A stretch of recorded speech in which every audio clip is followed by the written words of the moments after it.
Substack. This is all exciting stuff. If I am live, hello. I don't think I am yet. Technical Dana, you're difficulty. live. Look at the I private am chat. live. Okay, great. I cannot tell. Good morning, everyone. Welcome to the Daily Whatever Show. Apologies for the technical challenge there. I am Dana DuBois. I am very excited to be here today for Fine Feminist Hour. I am coming to you live from a secret location in South Florida known as my mom's bedroom. And Lawrence is doing tech support behind the scenes for StreamYard. My very special guest today is Anna Wick. She will be joining in about 30 seconds. She joined in, her audio went out. Long time, or at least recent viewers of the Daily Whatever Show will know we're having this issue with StreamYard that we have to come on and off in order to all hear one another. Anna will be joining me any moment. And there she is. Good morning, Anna. Sorry, I can't hear Dana. Again. I can go away. I can come back. I don't know if that will fix. Try it. Let's try that. If not, I might need to go away and come back. Let me open the chat and make sure they can hear me. I have no idea what's up with our StreamYard. Want me? Yeah. Hold on one second. Leave and come back again. Okay. Let's see if that helps. I'm going to come over here and I'm going to open us up in Substack so that I can see who all is in the chat and say a quick hello, because what a start, man. There's never a dull moment. And Lawrence, because I know that you are listening, even though you are not on live with me, it is very strange to be here without you, especially as I'm traveling, because I don't know what I'm doing with StreamYard quite yet. Let's hope Anna rejoins. Oh, there you are. Are we just going to keep freezing up all day? We were talking backstage because Lawrence had a really weak connection of like, that's it. They found us, we're domestic terrorists, and they're just throttling our pipeline. That might just be what's happening. Who knows? Um, yeah. I'm gonna give it 1 minute for Anna to come back. Hello. Hi, I can hear you now. This is great. Oh my gosh, I can hear you too, Anna. Welcome to the Technology. right. It's disorienting, and it's particularly disorienting because I'm traveling, so I'm like, here's me on like a tiny portable table sitting in the corner of my mom's bedroom, because I'm like, I don't want to do this. Like, my mom and my kids are in the other room, and I'm like, Anna and I are going to get into some saucy shit, and I don't want to feel like I have to censor myself because my mom and my kids are listening. Oh man, I know. It's funny being around my own children. I'm like always like, oh wait, I need to really. Sometimes I'll giggle at something. I'm like, Mom, what are you laughing at? I'm like, it's a private joke for mommy. You can't. Right. You can't. It's Sorry. mommy humor. Um, Welcome back to the Daily Whatever Show, and welcome to Fine Feminist. This is my new um, Feminist Thursday takeover of the Daily Whatever Show. Lawrence has his own takeover on Mondays. Oh, Um, I have to tune it's in for called not, his. yes, it's called Not Straightforward. It's very queer focused. He does not do a feminist forward show. But yeah, we started doing that just a couple weeks ago because we were like, we have these topics we each want to dive into that we fully support the other person, but not our thing. And Yeah. so it made sense to have our own days. But before we jump into all of that, Anna, why don't you go ahead and introduce yourself to all the folks tuning in? Hi, everybody. Well, I'm Anna Wick. I am in rainy Northern California right now. We're getting battered with a crazy storm. I did joke around a little bit the other day. I said 2.5 inches is more than I've gotten all years, but that's self-imposed celibacy. It's very wet on the couch, guys. Very bad. Oh my Um, gosh. but yeah, I'm a full-time. I just celebrated my 8-year anniversary. A full-time food and beverage photographer turned Congrats. memoirist on Substack. My one of my extended family members actually turned me on to Substack a couple years back, and I started Yes. trying to figure out how to like write about my life story, but also write about the things that I think we want to discuss today that are just part of living life as a woman. And that Right. launched a Substack journey a couple years back. So I love it. grateful to be here with you, Dana. Yeah. I am thrilled that you are here. I love your writing. Thank I don't actually know your photographic work, but congratulations on 8 you. years as a photographer and writer. Like living full time as a creative in Thank you. this economy is not easy. So Oh, the I ups and applaud downs. you. I like to tell people, and if you want to find my photography, I'm very open about it. I use Okay. my real name on my Substack. It's same for my photography. Just Google Anna Wick photography. It'll pop right up. It's fun. It's taken Yes. me to some interesting places. I no longer eat top ramen for dinner every single night out of the week, and I Congratulations. managed to pay my rent on time and see my kids. So I'm winning.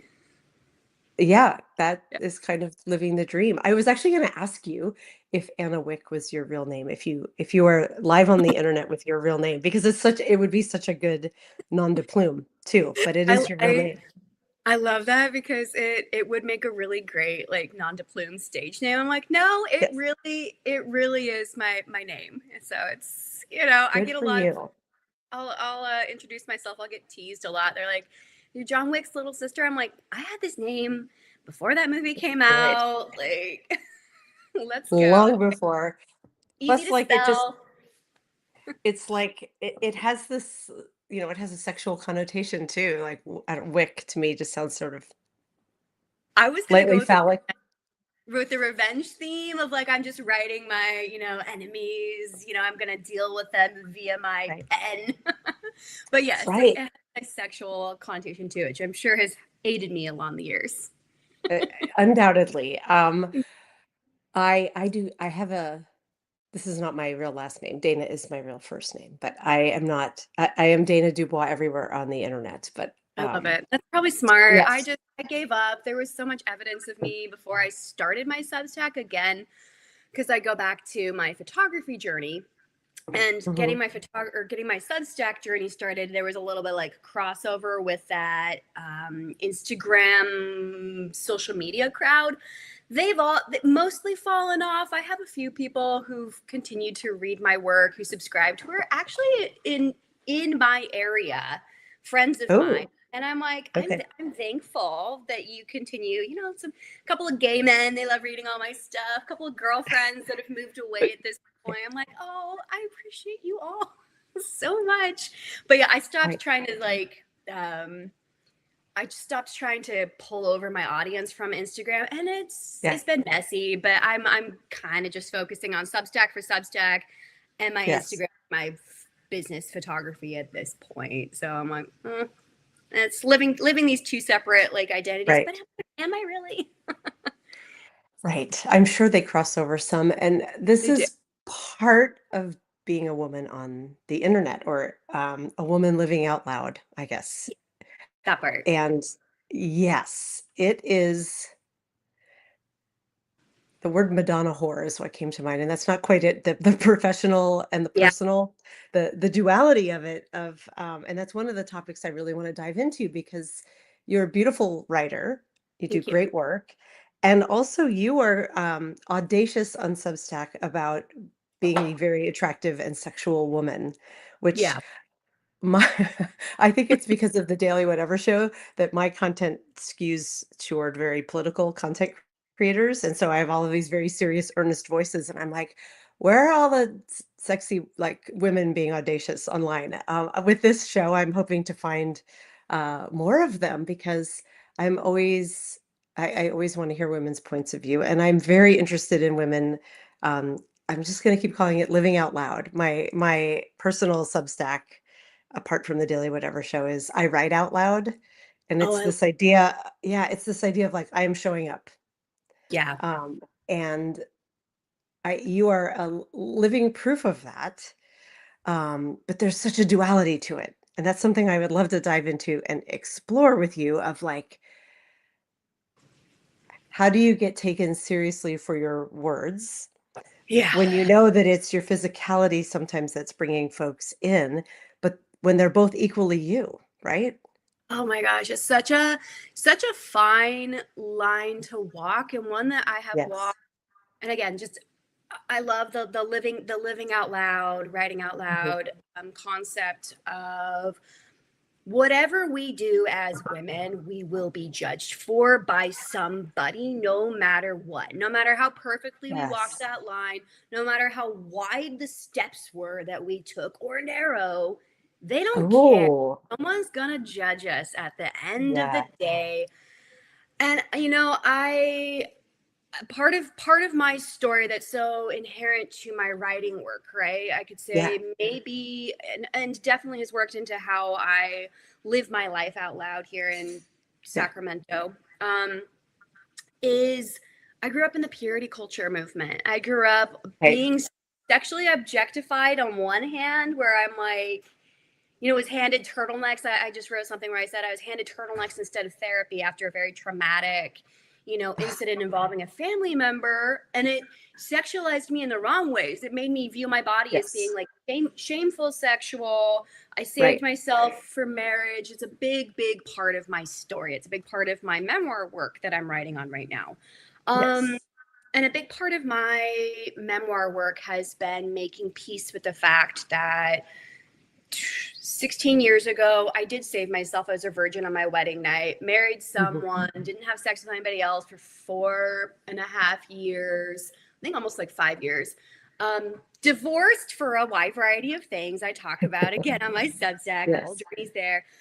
But as I'm going through the old material and writing about the origin story of my marriage, my Yeah. courtship, saving myself as a virgin, Right. I'm trying to also parallel write about my life post divorce, post purity Yes. culture, learning how to date for the first time, and making peace with the fact that I have a lot of stories that, maybe my kids are going to read someday when they're my age and they're going to go, Yes. Mom, why did you put that down? I'm like, I lived life out loud. I Right. can't, I'm not going to apologize for forever about it, but I learned a lot of things along the way. And the number one thing I learned Right. along the way was to stop shaming myself for enjoying sex and being a sexual Right. person and coming out in a couple of senses. I do identify as bisexual, but Yeah. coming away from that shame and that guilt and saying, Right. pleasure is mine, but I need to learn how to balance my pleasure. What does that look like? Demanding, my pleasure be centered in Right. a relationship with all of these bozos that I'm now like, oh my God, my parents held the door shut on me dating anybody in the real world. But now, as a 25-year-old woman, I'm having to learn to date for the first time. It was messy. It was imperfect. It was fun at times. And it was not so fun at times. So I have to Right. make peace with being honest about all of those experiences. And the good ones Well, too. The bad ones. But plenty of those. wow. So here's one duality I love that I've read on your Substack in your stories that you're like self-imposed celibacy in order to have the mental bandwidth to write your memoir, Yeah. right? That's Yes. about sex. Like that's Yes. a very funny paradox. It is. I mean, a good portion of it is about sex, right? Like Right. some of my story was about it's such a weird place. And I wanted to take it back a little bit to you saying, like, you wake up every day and you read stuff that's in the political realm, very serious realm. Yeah. I think a majority of us, even perhaps your audiences here, they Yeah. are, we are, I am. Part of my origin story was being again molested by an older family member. Ugh. But seeing all Yes. the Epstein stuff, it's like there's a big part Yes. of us that wants to like go back into that. I need to shut off everything that's sexual about myself. I need to not appear as if I'm putting out into the world or appear attractive, etc. So my story is about sex. It's about writing about the origin stories of where that shame started, how my parents perpetuated it, purity Yeah. movement, and yes, the body rowdy times I've had in a wide variety of cities and places. And the enjoyment of that, when I learned from that. And self-imposed celibacy this year, because I realized somewhere along the way last year, as I was really starting to write my memoir, that I kept distracting myself. I was like, yeah, hey, go away. I gotta write about this thing over here about sex. Stop bothering me. Like, you're not worth my time, unfortunately. And I broke a couple of hearts because they're like, I thought I was special. I'm like, that's part of the problem. You all think you're special, and that reflects on me. I got to figure out how not to convey that to every man on the first date, that you're special because I'm in your presence. Let's not do that.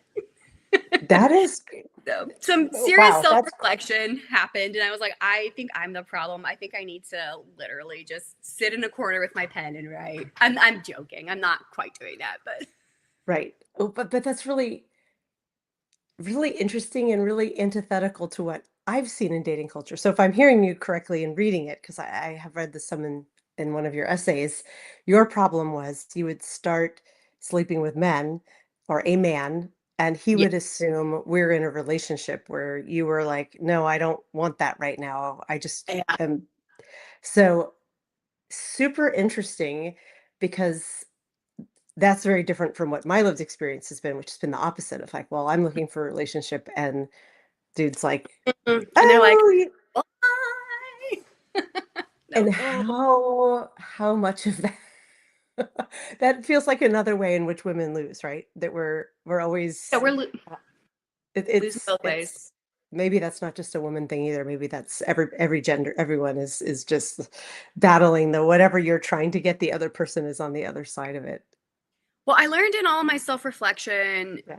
as far as on my end, why it was that whoever found themselves in the in my good graces is the object of my temporary affection, right? Hmm. I realized that got really good at doing the very thing that purity culture asked me to do, which was Right. lavishing a man with attention, not really saying no or rocking the boat, Oh, giving him my full self, physically, emotionally, and in ways I was subconsciously doing it, where I'm just like, right. God, like I'm making you feel like incredibly special, like you're the most special man in the world. It's almost like I was trained Ah. to do this. What is no? I need to be a bigger bitch. I'm sorry. I need to know. And I can't walk that. For me, I'm like, this is not a line I can walk for, I think, a year. I need to step off this Right. path and go You're somewhere else. going boy sober. Have you heard of the boy sober slash man sober movement? Yeah, I've heard of it. Learning to Yeah. decenter men, and Yes. I agree with all of that. But it is equally frustrating when you are trying to find a longer term relationship and everyone's like, wow, the fuck boys of the world, right? They're like, I don't know if I can fit you in on Right. Monday, Thursday, Saturday because I'm just so tired from my Tuesday, Wednesday, Friday dates. Oh Like, my God. get Laura, me off. I love Lawrence's comment from the chat that he's like the universe is a trickster and sends you exactly the opposite of what it is you're looking for. I'm really curious. Well, Yeah. I'm thinking about what you just said of like, here, you grew up in purity culture. You Mm-hmm. learned shit about sex, but you learned Or how to navigating make being around men. or Yeah. Nate, sorry, you cut out there for a second. Navigating what? Navigating being around men, period. Like I wasn't Gotcha. allowed to. Like sex, Ah, I didn't learn very much. And I just finished writing a whole chapter about preparing to see my beloved for the fourth time ever and hoping that that was going to be the trip that maybe he proposed to me. I'm like, oh my oh, I God. really didn't learn shit about men before Right. I started It's into so this. Bridgerton, isn't it? It's so Bridgerton. Like, Very, oh, he has come to call 3 times and he has brought you a plant. yes. Perhaps the fourth time at the dance he will propose. Um, I grew up in a Jane Austen worshiping world. Yes, that oh my style of, God. Oh yeah. my gosh. But you did learn, whether Yeah. consciously or subconsciously, how to elevate a man and make him feel really good, which maybe is impacting you now. What I want Yeah. to hear about though is so you married very young. How old were you when you got married? Like 19, 20, 21, 21. 21. Yeah. Okay. Still stay at home daughter up until then. Oh my gosh. So you get married, you finally get to have sex. Was Yes. it any good, first of all? I've always worried about these women who and men who grow up and don't have sex till they get married, and then they have to figure out something that it does not necessarily come naturally. Like They're the like, wow, I didn't expect the penis to go like this. right It and was supposed to just, right. be straight and Uh, fit. And right, I right. But like how long like was it good from the start? And did you how did you learn along the way in your marriage to start? Sure. How did I learn along the way in my marriage? That is a really good question. It felt like he had more sexual knowledge than me. I like to say, I had my first orgasm with him, with my ex-husband. I didn't Okay. know what it was like to experience like me receiving oral sex for the first time. That I was not something that was taught in the right. Christian anatomy handbooks I was given in the months leading up to my marriage that I had already Right. snuck looked at. As a teenager, I was already very interested in the idea. I just Right. I didn't know that women were capable of having an orgasm. That's where I was at 21. Oh So my I gosh. did enjoy learning Right. something from him. I did Good. enjoy, learning how to explore my body more. I liked intercourse. I liked sex with him. Good. That was not a big problem. But also, I just say, I feel like on the one hand, I was extremely unlucky slash lucky marrying him. My life Yes. is what it is now because of having an extremely shitty, arranged, conservative Christian trad wife marriage. But Right. on the other hand, I feel lucky in that the exploring sex was not a really big part of my struggle. It eventually Got it. led to some stuff where it's like nobody cheated on each other in my marriage. That's not how my marriage ended, but I felt like I was very empowered sexually, and I kind of had this little inkling in the back of my head. This is where I'm like trying to make peace with my memoir, where I'm like, what would it be like to have sex with other people? And like Right. I'm a married good Christian wife, mother of Right. two, and I'm over here going, he can't know that I'm having smutty thoughts about, what would it be like to have sex with women? What would it be like to have sex Mm, with people? So I'm over here going, I'm trying to not let you know. In the back of my head, I'm thinking about this. I need to be good girl, good girl. Like, shape up. right.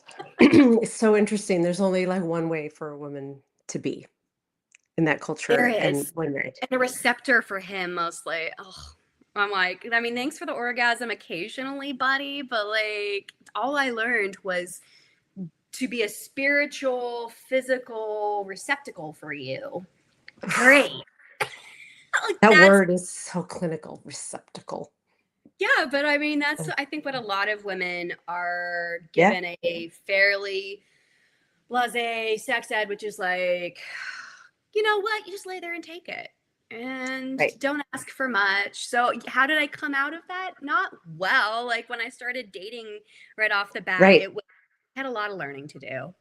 I remember the first time a man told me I used too much teeth with the blowjob. I was like, oh, God. Okay. Well, embarrassing. Figure it out. Oh my gosh. So here you are, 25. You've only Yes. known this one guy. But you left your marriage for I For remember we different. talked when you were on with Lawrence and me couple months ago. You had like Yeah. a crazy story with him of like I'm trying to remember all the details, but he was making guns Hence, from hence remember. me writing a book. Yeah, Yeah. he was making guns. We're coming up on our 12-year anniversary of getting raided by an ATF SWAT team, where I was home alone with my daughters. So, Oh my God. there's a lot of there's a lot of material. Let's just say for the book. So yeah. So, but that was why Yes. our marriage ended up fracturing and going through this Right. downward spiral. It wasn't an immediate like I gotta go and never be with you ever again. I fled, but it was still like still give him a chance kind of thing. Right.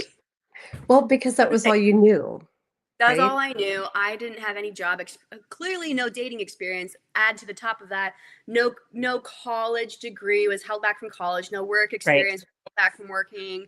All I knew how to do was to and we'll segue into some fun spicy stories here. All I knew how to do was to cook, clean, and sweep. And I applied to kitchens because what do you do in kitchens? You cook, you clean, and you sweep. And I did Sure. it well. And wow, I was not expecting. In my mid 20s, I did not view myself as someone who was very like sexual in terms of like Right. appearance or what I put out into the world. Right. Was probably a little skinnier than I am now, but definitely 12 years younger. But Yeah. I was not expecting to get the kind of attention that I was from my Oh, male colleagues in the various arenas that I stepped into. So oh it my was gosh. eye-opening. I was like, whoa, okay. I didn't know I was being propositioned right now. Is that what this is? And sometimes very cluelessly, like I ended up in bed with a boss a couple of times, maybe more than a couple. Ooh. But like I've got some stories that are gonna go in the book. They're, Right. We can't give everything away. Um, yeah. where and how did the shift happen between, naive good girl doing Sure.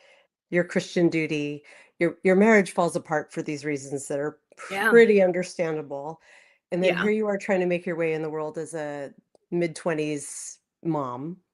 Having a late adolescent stage is how I like to look at it now that I've Yes. had some time Oh, between then.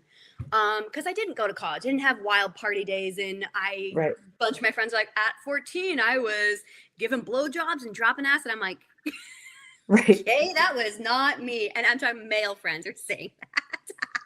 So right. some good male friends, I'm like, wow, your childhood was radically different than mine. I Yes. I like I didn't know it was going to kind of veer into like more of like a party girl exploratory stage, and I did some, but at the same time not to the, how do I phrase this, at the same time I was also battling my ex with a bunch of stuff and like trying to like, Mhm. I was living over here in California, he's here in the great northern state with my children and not letting them come back. I'm not telling him Ooh, what's going on in my life. He doesn't know. He doesn't have insider knowledge. I'm just living my life out loud over here, however messy it is, while also simultaneously over here trying to go through a divorce, fight for custody, etc. So had this late adolescent exploratory stage in a really messy time period of my life. Um, and I didn't do it all well, but I'm not really sure like what the other options were. I'm really glad I didn't end up getting remarried. I'm glad that, you know, right. I didn't end up in a long-term relationship with any of the schmucks I had a one-night stand with, right? In a bar or a hotel or wherever in my car. It's like Oh my I gosh. did some crazy stuff, but I also didn't know it was like, should you really be doing this right now? It was like, it was all, I came from this world of where it was all cordoned off to, Yeah. okay, you got to kind of look cool, look like you know what you're doing in the work world and hang with people and make friends for the first time outside of church circles. It was an interesting time period for me. Yeah. Wow. Did it feel like when you look back at this time period, was it an empowered time period or did it feel like people were taking advantage of your naivete? There was both. I definitely got taken advantage of by a lot of men. I mean, one of my little stories is like hiding in the back grain room of a brewery while the guy's fiance is pounding on the locked door, and he's like, "Just Oh, stay hidden." Like I'm didn't oof. got myself into a bad situation Right. on more than one occasion, right? What was empowering was what was empowering was learning to talk with other women, learning to hear their Mm, stories, learning to listen to some of their life right. and dating and sex advice because I was such a naive, green, around the edges Yeah. person that I didn't know what was up, what was down, what I should or Sure. shouldn't be doing. Yeah. Um, and I did have some empowering experiences with a number of heterosexual men that were very kind, very sweet, very gentlemanly, treated me well, fully asked for consent. And I had plenty that weren't. It was a Mm, really mixed bag in my 20s. And right. yeah. I think my deeper evaluations to where I'm able to write about it now started coming out of Yes. when I came out of a bad relationship in COVID that I had put up with a lot of really blah bullshit from my ex-boyfriend at the time, and I walked Mm, away from him for those reasons. But then I asked myself, why did I stay for so long? And I right. began really evaluating why I was staying in relationships with men who would just pick me instead of me saying, hey, no, I get to choose you, and I get to choose you Right. for XYZ reasons, not, oh, you find me attractive too? Awesome. Let's go to bed. Right. I, yeah. Nothing against casual sex. I'm very pro casual sex. I'm very pro, I don't even like the word casual sex. What's a good replacement phrase Right. for that? I am very Uh, pro exploratory, anything you want to do with your full consciousness and your full right. consent.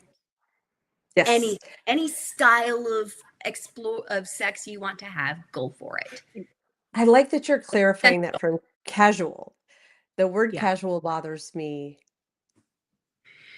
For me, sex is never casual, even if it is not something that I see growing into the love of my life relationship. Like, I think Yeah. that generally, this is just my bias, and everyone's mileage varies here, but I'm like, it's never fully casual. Like, people, I think a lot of problems arise because people can't acknowledge that it is important. Yeah. You know what I mean? Like, you Yes. are being naked literally, but also spiritually, whatever you want to, however you want to call it, with someone. You Yeah. are exposed, you are very exposed, and there should at least be an acknowledgement of that, of like, even if this is only lasting for an hour or 10 minutes or however long this is lasting for, like, Yeah. it's, there is an importance there, a gravitas that I feel like gets lost. So I like saying it's not casual, it's simply exploratory or non-relationship driven. Yeah, Perhaps. I think that takes it back again to that line that that we're now seeing at play in the world, where it's like, as a Mhm. woman you can only be a Madonna or a whore. As a young adult teenager, I was obviously dealing with purity culture that told me sex was only for under 7 layers of covers with the lights off with your husband. Oof. What does it Right. what is it what does it mean to be an empowered sexual being as a man, woman, whatever, having conscientious sex, making conscientious decisions Conscientious. and consenting decisions? And we can take that word casual out of it, because you're right, it's never Yeah. casual to take off your clothes and be intimate with someone, but it's also not something that should be put on a pedestal and Mhm. reserved for somebody else telling you you can do it now. That's just Right. icky. I don't want the church watching. Or Right. And unless that's a kink, right? But right. That which is forbidden or scary becomes eroticized. I mean, that's a universal truth, right? it is, yeah. Um, It's just oh living. God, there's so Sex is just living, it is. right? Yeah. Yes. I'm trying to decide where to steer the conversation here, because my two thoughts are going toward, I'll let you pick which way you want to steer. Yeah. Sure. When you started, we need to talk about the memoir. I want to dive more into that. I also feel like we can't have this conversation in isolation of the political moment we're living in, where we're seeing, um, we've been hearing about the Epstein files for so long. We're seeing files released, released, released. We're hearing from victims. Yes. Do you, I mean, it must be hard to see those and to see these very young, they're not young women, these girls who Yeah. were brutalized by older, more powerful men, and see some of your lived experience in that, I would think, like, Sure. both, I mean, there's a bunch of my lived experience I'm like, seeing play out in the political realm. And by yeah, political realm, I mean our entire existence right now, yeah, right? it colors My, my, everything. my brother is heading to work. Hi, bye, Hi, brother. Hi, Anna's Joe. brother. So we have coinciding schedules this morning. He always leaves at 7:45, so I'm like, we're getting there. Um, the political realm just means our everyday life. Everything, Mhm. well, from the coffee I'm drinking in my cup right now, which was heavily tariffed, right, Yep. to the wine I might have tonight, to my autonomous choices around my sexual reproductive rights. Right. So it is tough, Yeah. and including the Epstein shit and being a survivor of Mhm. childhood sexual Yeah. abuse myself.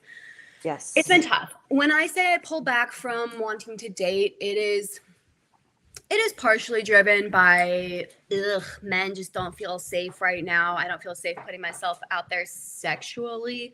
It's also driven Mhm. by, again, a reclamation of what I know to be mine. My body is Mhm. my body is mine. My enjoyment of sex is mine, and I feel like I've Yes. veered course in this climate where men, even liberal men, are like just not, it's not working out for me. I'm feeling Oh, pressured. I'm feeling like just icky and grody and gross about it right now. So how can I dive back into yeah. enjoying what is mine? And we are struggling right now, I would say, overall as a society, if you have a beating heart and empathy for understanding how we let entire generations of women, and let me rephrase that, entire generations of girls, of minors, Yes. slip through the cracks and get abused, and how we let those abusers set the standards for what was considered beautiful, and those standards were set by pedophiles. So there's a lot of, I think, of conscious reckoning happening for us right now. It's a There tough thing. is. And do you find it creeping in as you're writing this memoir? Because, memoir is an unearthing, it's deeply personal, but it doesn't happen in a vacuum. So, how do you Yeah. write a memoir about you know, a girl growing into a young woman in this culture and then the reckoning and becoming this very living out loud sexual person without it like being colored, or is it being colored by what's happening politically right now? I mean, it is being colored by what's happening politically right now. I talk about this a little bit, but like, the former church that I went to when I was married with my kiddos, that church denomination is the same one that Pete Hegseth attends. That Oh, that is fucker, God. the Who the is guy the guy that yeah, started it, who I grew up being educated by his books, like Her Hand in Marriage, Doug Wilson. He just put, Doug he just Wilson. had Pete Hegseth pray over him. CNN is Pamela Brown, I believe is her name, is dropping a new segment today about women survivors from that whole, Oh, like, really? mhm, from the Which from the network is? Oh, sorry. CNN is dropping Okay. a segment today with Pamela Brown about survivors of those churches, of Doug Wilson's churches. So it is affecting me. It's influencing my writing. I'm trying to take more of a three-pronged approach. Haha, we could dive into a little threesome joke there. Three-pronged approach. Three-pronged approach to my writing, which is evaluating my childhood through the lens of the sexual abuse, my parents' response, my setup for my marriage, and current day. I am writing from a current, like, wherever I'm at in the world, whatever I'm doing, a current day perspective as well. So it is, I'm just tying it in. I'm not trying to like go, okay, this is happening, I'm not going to let it really affect my writing. I'm like, no, it's going to get tied in. It's all part of this Yeah. journey of mine. Wow. And so are you writing it as like a novel style kind of memoir? Are you writing it as a series of short essays? Like what is your methodology as a writer? It's more short essay-ish for Yes. now. It's I would say, when I'm trying to tap into some of my earlier Mhm. memories, which have been obviously digging up a lot of, dirt, silt at the bottom of the pond for me. Um, Mm, yeah. I try to remember that I can write it from a novelish. It's still like first person perspective, but I can write it from more of a novelish, like, take. For instance, like the chapter I just finished was all about, it was set in February of 2010 as I was preparing Mhm. for my beloved, who I was in an arranged courtship with, to fly out and spend Valentine's Day weekend with me, and it was La Nina was battering us with rain outside, and I was writing about my stay-at-home role as a daughter and what that looked like and how it was caring for my family. Okay. Lonely, sad, missing this boy that I thought was going to be the magic bullet for my depression. Oh my And gosh. it's, I'm channeling what's happening outside right now. That happened 12 no, excuse me, 16 years ago. Wow. 16 years ago is when I was sitting in that, found some old love notes that I wrote to my Oh my God. arranged, courtship soon Wait, to be husband. this is the guy you married, not the guy before, because I know there was a Yeah, this potential is the guy before. yeah, this is the guy I married. So the guy before, we can talk about Yeah. that for a hot second too. The guy before, I was in Yeah. a different courtship very briefly, but I was like 16, 17, and he Mhm. was, I want to say, in his early to mid 30s. So Yep. Okay. my parents were okay with that. Even Sure. this is post my sexual abuse too. They're just like, yeah, this is just normal. And I saw a lot of much older, much older Yes. like relationships with men who were waiting until she turned 18, Of course. and they were a decade plus older than the other, than the other party. I mean, Yeah. hey, I've dated some older men now that I'm in my 20s, my 30s, I'm in my mid 30s now. I'm like, Yeah. oh, you're 20 years. I had an experience with someone 20 years my senior. And I'm like, I got to choose that though, as a Sure. 30 something vixen. Let's go. We're Yes. at this party. Yeah, you're cool. Let's go. But I got to choose that, Right. Completely different. At Like, 16, it's a little different. Bye, Joe. See ya. oh, bye, Joe. I was like, everyone I on love this that you live with audience, your brother. we've been living here for almost 4 years. Yeah, we That's so share cool. we share a house. It's a really lovely area. Like, it's been a That's big so blessing cool. in my life. Yeah. Yeah, I love my brother. That's very cool. Lawrence. I am. Did you see Lawrence's comment here in the StreamYard chat? Lauren said, "Hey, cute brother." You have a fan. Um, Bye, Joe. All right, adios. Yeah, ride safe. It's crazy out there. yeah, oh my God, into the pouring rain. That's bold living. I'm not going Oh, to tell man. you. Here, hold on, watch this. I'm going to open. Can you see that? Like, the The South sunshine. Florida. Yeah, Yeah. I saw your picture from the beach yesterday. Just slightly Oh jealous. my Yeah. God. Yeah, the politics here suck, but for a I week Oh, it's pretty Florida. nice. I know. I want to go Yeah. explore. I have a brother in Texas because I have a lot of brothers. I have 7 brothers. I think we Oh my more. God. I have 2 sisters and 7 brothers. I'm the oldest girl, Oh my gosh. and That is a lot of kids. We're spread out across the U.S. So Yeah. like, I haven't made my way to Texas because I don't want to give them my money, and I No, haven't I made my would way to not. Florida because I don't want to give them my money. I don't either, but my parent I grew up here and my parents live here. So here Yeah, I say your dad. yes, I went to see my dad yesterday and I talked about this on the Daily Whatever show yesterday and I grabbed the video and posted it this morning. But we could each share like what's a recent like terrible thing that a dude said to you? This one is a funny one that I'll share because he was, I don't know, 1,000 years old. I don't know how old the guy was at my dad's memory care, but he was new to me, and was sitting across from my dad at breakfast and like nonverbal except for kind of groan, moan, oh, Ugh. vocalizations, lots of like thick I don't like them that old. drool. You. Yeah, no, no, no, no, no.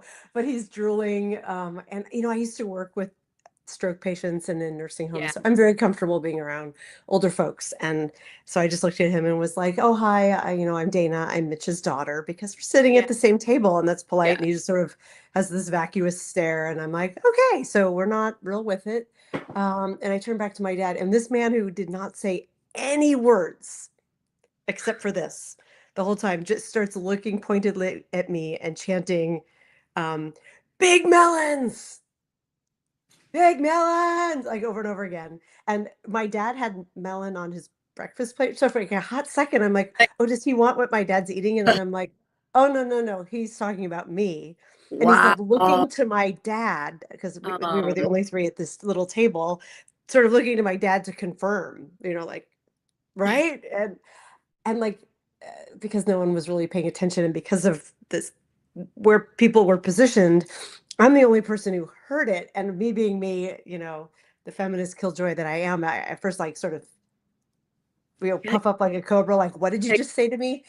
And then I'm like, no, I'm not going to take down this like barely oh. alive man. Um, and my dad's aide, who is this delightful guy, was sitting behind and he saw I was engaging with him and he was like, be careful of that one. He's handsy, was what he said to me. Like the staff have told him that. And I Oh. was like, oh, can you understand what he's saying? He's chanting big melons. And the guy was like, I'm so sorry. I'm like, I mean, he's not wrong, but also like it never ends. I'm like, you like you probably haven't had an erection since like the first Bush administration, and you're yelling at me from your Yeah. like That's and it. looking to That's my own father to affirm under who purity culture standards, Dana. You should it's immediately normal, go buy a turtleneck, just cover up, wrap right, those babies, make sure no one has right, a hint of big melons ever again. right, We can't and have to a just take it and mention. be like, thank you, sir. Yeah, it was interesting. My dad didn't understand him and he was kind of absorbed in his breakfast, and he's every time I come see him he's a little different. He was pretty spacey yesterday, but I Okay. was like, what would the dad I knew have done? Because he always leered at women. Like he probably would have made a joke about it and been like, because he's like my Mm. old, like the dad I grew up with probably would have done that. You I know, don't know. And I don't know if he'd realized what this guy was saying, if he would have been like stood up for me, because he's so different now.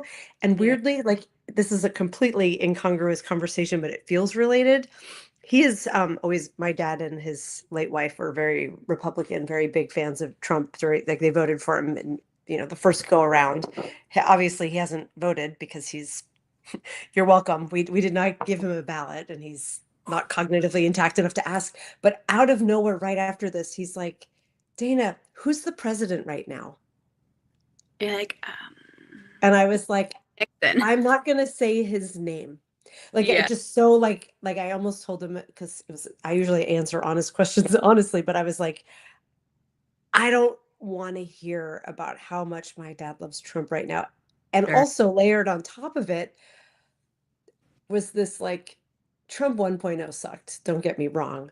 But how could I explain to my father, who's really the biggest cognitive declines have happened since then? Like he was Sure. still like pretty much okay during Sure. Trump V1. How could I try to explain? I think what I said was, because I said, I'm not going to say his name. And he said, why? And I said, because he's ruining the world. He's destroying everything right Yeah. now. And he was sort of starting to ask why. And then there was a distraction. And, that's as long as his attention span is. But I was like, I think in my head, I was like, what would he say if I could somehow like give him the understanding of what the last year and a half has been like living under Trump? And would my dad now still be supporting him? And I think the answer is yes. And I think that's why I couldn't start Fake talking news, about fake it. news.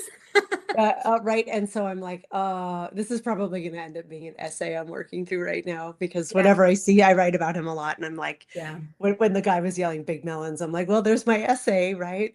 Um, but it Mm. was it was strange that somehow some part of his brain asked about who's the president right now, right after that happened. And I was like, wow, like if he were still cognitively intact, would he be okay with all of this? Would he be like, the Epstein files aren't a big deal, that's nothing, I don't even know what people are upset about, I mean, Prince Andrew got so arrested this morning. I saw I mean, that, today, like, latest today, yeah. yeah, So like it's now us US, come on, like I yeah, think Lawrence posted this, or I'm paraphrasing him, he posted something about like, if the brother of the prince can go down, yeah, come on US, who can we take down? Like it's yeah. pretty terrible. And it does, it colors, it even colors the nursing home and my relationship with my dad. that's dementia, Yeah, everything that's happening. Like you can't help but take it on. I think a lot of women are in that place of reckoning with family members or former friends, Hmm. former ties, Yes. etc. Where it's like, are we really going to let the standards of what's acceptable and pro- my bodily propriety be set by icky old Right. pedophilic men? Are we? Is that where we are? Or are we in an era now Right. where women are saying, I've had enough. I'm going to date who I want to date. I'm going to pursue the type of relationship that I want because, yes, again, sex, no matter what it is, you're in some sort of quasi relationship for a temporary amount of time. You get to set that Yes. time, you set the rules. And I'm going to, am I going to You can let some try. yeah, you can try. Am I going to let some old man tell me how to deal with my sexual reproductivity and what I wear? No, we're in an era of like, I'm done. I'm throwing it in the garbage, and it's demented, garbling, old weirdness can get flushed away at this point. I'm sorry. I'm not referring to your dad. We're not No, referring to your, that but element of we're him and his generation, I have no problem with you saying that. Yeah, I, as a mom, I was gonna say as a mom too, like I think a lot of my reckoning came from realizing that I want to live my life in a way that I would be okay. And not that I can control my daughter's choices, but steer them towards an authentically lived life that isn't a lie, that isn't hidden, that right. isn't muting myself to make other people happy, and I would hope the same for them someday. So that included Yes. reevaluating the men that I'm allowing into my life to participate with me. And I'm like, Yeah. oh, No, it makes perfect sense. And it's interesting. This is a slight conversational veer, but it's because of something you said around, these are the only things I'm allowing in my life, and I set the rules. And I'm like, and I said as much as we can. yeah, Um, a conversation I was having with Lawrence offline the other day around, um, obviously consent, super important. Um, you know, we all know those rules, but the idea of, people being disingenuous and you giving consent to something sexual or otherwise, that after truth comes to light about this person, you're like, well, I didn't consent to that because you were disingenuous. Like, I you have an hid essay you hid about parts this. of yourself from me, right? Like the guy that was, Yes. engaged to a woman who's upset that he's now sleeping in with me in a back grain room of a brewery somewhere. I'm like, I didn't know this about you. Right. So that's exactly what we were getting at, of like, if you give consent, like, can you Well, give consent when you don't know the circumstances? And obviously when you're getting, when you're being sexual with someone you don't know that well yet, you don't know everything about them. But if there's something yeah, major being hit, the example that was up for me was like I always say, like, when you're entering into a new sexual relationship with someone, you have nothing to go on but your gut, your reaction to them, and your words. yeah, I'm always very plain spoken of, like, this is not casual for me. I don't expect a wedding ring after this, but I do expect we're going to know each other and we're going to explore this. I'm not starting this with the intention of it happening once. I'm starting this with the yeah, intention of, um, exploring and this, to see if this can grow into something more. yeah, And it has happened multiple times where, that ends up getting yanked away very quickly. And yes, to yeah, me, I'm like, I didn't consent to this, is the words that always come to mind. And I'm not talking in the legal sense. Obviously, you consent beforehand and during, and you can yeah. after the fact be like, that was rape, that was non-consensual. But Sure, from a but you moral you from a thought moral you perspective, from a yeah, moral perspective. you thought you'd laid out the what was Yes. acceptable codes of conduct to you to be able to access the taking off of the clothes, and you're like, well, I like that you're acting it out. I can't help it. It's just, yeah, part of who I am. Yep. But Right? you lay out the rules, and I mean, Yeah. on a really weird other end of the spectrum, I've laid out the rules for men where I'm like, I'm only looking for something that is Mhm. that casual. Please don't ask to be my boyfriend, please don't tell me you love me. I don't want to hear that right now. I just don't want to hear Right. that. You're Oh, over that's here such a and trope though, Anna. The whole like the ah, woman will say that and then the dude is like, "Oh, because she doesn't want that, I am going to chase it." Right? That's such a God, we were just watching some oh, goofy so we're movie last night. My Oxford Year, it was called. My mom and I were watching some goofy romance movie, and that was the whole they're like, "This is just for fun." Right? It's just for yeah, fun. yeah. And so of course they fall madly in love. There's a reverse psychology happening with when you are telling men like, "Oh, I'm just here for fun," and they're like, "But I'm going to change your mind, girl." But I've been in the But I really yes, want, it's funny because like in 2021 I went through this phase of, this is in line with what you were just saying, this phase of, yeah, look, I'm going to play by somebody's rules. I'm going to wait until like date 7 or whatever. I literally just had a yeah, girlfriend, tell me this happened to yes, her, where it's like, yes, I waited until day 7. I did all the right things. I told him I was really interested in sex. The minute we had sex, he's like, you know what? I just don't see a romantic future. yes. And it happened. That still happens. Happens I all did the time. that. I went through my phase of like, where is that boyfriend? I want a boyfriend. I want to be in a relationship. How come Hmm. I'm doing everything by the quote unquote dating book? And it still ends with them saying, well, that was fun, but I just, I'm gonna go do other things now. You're like, And you other people. literally, and other people, Yes. yes. I was like, you literally just juggled me, didn't you? Fuck you. Here's my favorite. Here's my favorite. I'm gonna write an essay about this line of like, you just deserve more than what I can give you right now. So the leaving by being like, oh, I'm doing this for you because clearly you're the kind of person who deserves more than this. And like that makes every like one of my zillions of red hairs Yeah, stand on end of like, I've don't gotten, tell me what I need to do. Don't yes. make this about me. I knew what I was doing. We spoke about. So yeah, the when you're like, this is the world we're moving within, cultural norms impact us all. And Yeah, when they get shitty, like when your own words and your own guts betray you, then you're yeah. sort of like, what have I got left? I know we're almost out of time. And I had said, what is a crazy story that's happened to you recently? Because you post some very sexy, amazing photos, even on Substack, where I'm like, girl, this is like, look at you go.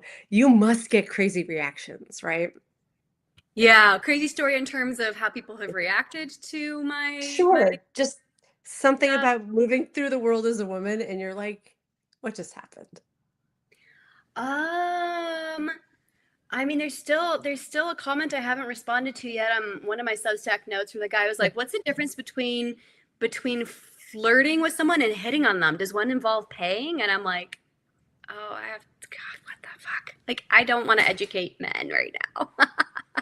But Right. Does one involve paying? involve paying. You don't know the difference between No. hitting on someone and flirting with them. One involves using your brain. The other involves just being a chimpanzee who is like, can Oh I my get your God. number? Are you single? Nice Yeah. curve. Yes. So I, My PP likes you. Yeah. yeah, exactly. You make me happy. I'm like, I'm sure I do. Oh my God. I can, yeah. Yeah, you're gorgeous and you're audacious, and I can only imagine some of the comments that's a good one.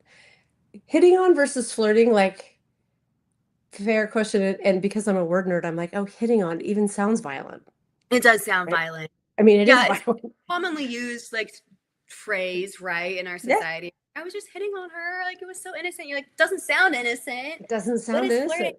Well, I've I'll be never, attracted to your brain primarily if you're flirting in the right way, right? It's like I'm gonna be yes. like this thing inside me is gonna be more stimulated. That's flirting. Yes, you're absolutely correct. You're Yeah. absolutely correct. And it's, at least with me, typically more effective, right? Right. Yeah. Flirting is and hitting on, at least in the online, like that's coming forward and being like, hey, sexy, if you're hitting on someone, or DTF question mark. And you're Yeah. like, really, does this ever work? This is your leading line.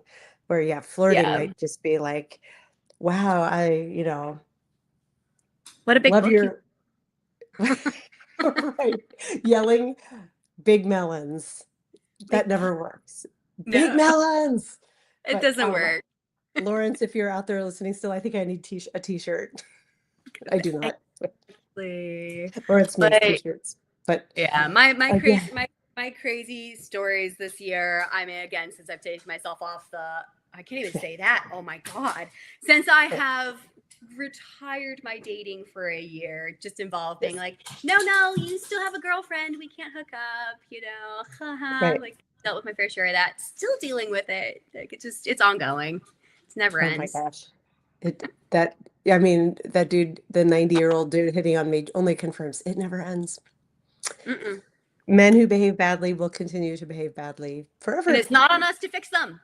It It's is not not on on us us to to fix fix them. them. Gotta say That that. is the pitch perfect ending note for this fine feminist hour. Thank you, Thank Dana. you, Anna Wick. You're amazing. I know Karen Marie Shelton, you are also amazing in that you have been sharing Anna's link Oh, repeatedly in the thank you. chat. Yes, I yeah. thank you. Please, if you are not already subscribed, go follow Anna. Her work is amazing.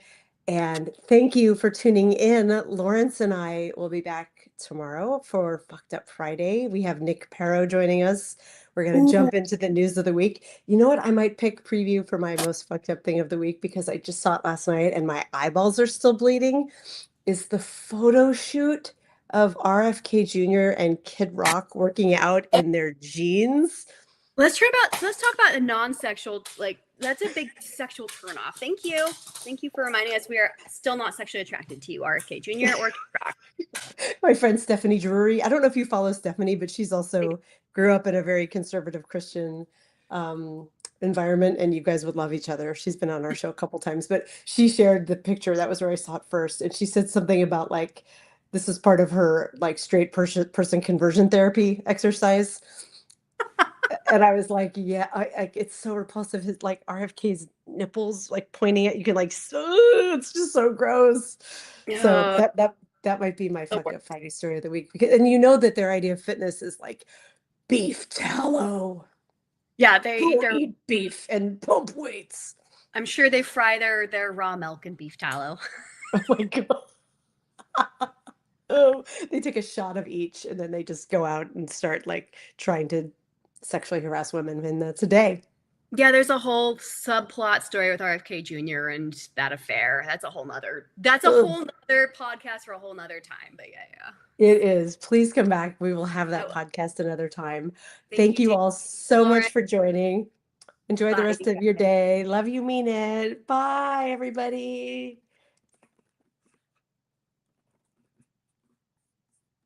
And Lawrence